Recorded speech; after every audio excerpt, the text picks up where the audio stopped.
Masarap nga maglitsyon gamit ang ating motor. Kuha lang tayo ng mga lumang sprocket guys, yung mga pinagpalitan natin. Tapos lumang tubo din dyan, kahit sadyang sa makabili kayo. Ayan guys, mamili lang kayo kung anong gusto nyo, mga sabos materials lang din. Yan napili ko. Yan, ispatan natin. Ganon din sa kabila guys, hindi ko lang napakita sa inyo kabila na, pero 3 peraso lang yun guys, i-full weld lang natin. Mahirap kasi kanina magkabit kasi ako lang mag-isa, walang maghawak sa camera. Ayan, nakuha ng lumang tubo din, isa pa.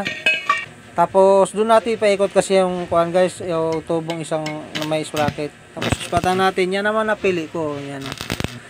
Para kung itali man, dyan mo ilalagay. Pero ito naman, tornilyo, kasi kung gustong gawa ng paraan, itornilyo lang din. Transparent yan, kahit saan mo siya pwede ikabit guys. Ayan, tapos kapirasong hero. Yan. Wala akong kutsilyo guys, kasi dyan ko ipa-pattern guys. Ayan. Dyan ako gumuhit para pabilugin kasi natin guys. Ayan kasi dyan guys, hindi ko may flat kasi tinta mo patapyas. O, kita mo, mapabilog na rin. Konting diferensya lang. O, tapos, screw bit, yung flat screw, pwede na kasi malambot lang naman yung hero. Tuk-tuk-tuk-tukan lang natin, sunod-sunod lang, iba-ibayin lang natin yung guhit para mailagay natin pang washer natin dun sa baka umipit kasi guys makawawa naman yung makina hindi makahatak. Ayan o, pagkasungkit gupitin na lang natin.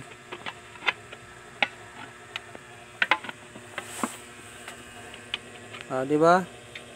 Yun na, para may washer kayo para smooth yung daloy, hindi umiipit. Yan guys, pinabilog ko yan. Dalawa ang ginawa kong ganyan guys Yung isa, kahit ano lang po nun. Ayan. Isusot natin. Okay na. Ayan, tingnan mo, pa-flat lang, okay lang. Kasi wala naman siyang masasayaran. Tapos kawayan. Yan, bilugan lang natin yung tutulis lang natin yan. Tapos ibabaon na natin sa lupa. Malambot na kasi ang lupa diyan kasi mataba masundo kasi. Yan, tapos ganoon sa kabila. Kasi yan ang paglalagyan natin ng tubo natin na paglilitso na natin. Ganoon din sa kabila, kabilaan yan guys Yan. Hatawin mo ng hatawin. Kita mo ilagay na natin. Tapos yan diyan natin. Tapos yung alambre na yan guys, gagawin ng mismong lock para hindi pasayaw-sayaw yung kuan. Yung umiikot sa ilalim.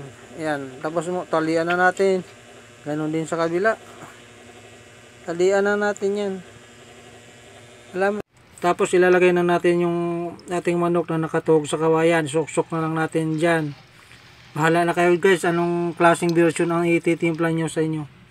Tapos lagyan nyo ng yan, mga pinagbiyak-biyak kong kawayan para umipit siya dyan para hindi, para sumama talaga siya sa pag-ikot yan. Tapos tuktukin nyo na lang.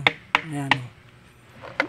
Tapos susin na natin yung motor guys. Tapos pagkakan, pandaring, tapos cambio natin ang primera.